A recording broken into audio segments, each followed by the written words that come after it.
Korukonda MPDO కార్యాలయాన్ని Rajanagaram MLA C Battula Balaramakrishna శనివారం ఆకస్మికంగా తనిఖీ చేశారు. ఎమ్మెల్యేగా బాధ్యతలు చేపట్టిన తర్వాత ఒక పక్క ప్రజా సమస్యలపై ప్రజలతో మమేకమవుతూనే మరోపక్క ప్రభుత్వ కార్యాలయాలు, అంగన్వాడీ కేంద్రాలు, ప్రభుత్వ పాఠశాలలను ఎమ్మెల్యే బలరామకృష్ణ ఆకస్మిక తనిఖీలతో గడగడలాడిస్తున్నారు.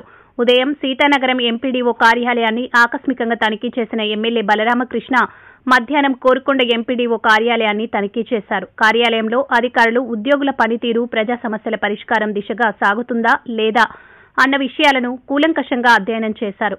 అదే సమయంలో జూలై 1వ తేదీన ఎన్డీఏ కూటమి ప్రభుత్వం లబ్దిదారులకు పంపిణీ చేయనున్న పెన్షన్లపై ఎమ్మెల్యే బత్తుల పలు సూచనలు చేశారు. పెన్షన్లను సక్రమంగా అధికారులే పంపిణీ చేయాలని, నాయకుల చేతుల మీదుగా పంపిణీ చేసే సంస్కృతికి చరమగీతం పాడాలని పేర్కొన్నారు. అర్హులైన ప్రతి ఒక్కరికి పెన్షన్లు అందించే విధంగా అధికారులు పనిచేయాలి.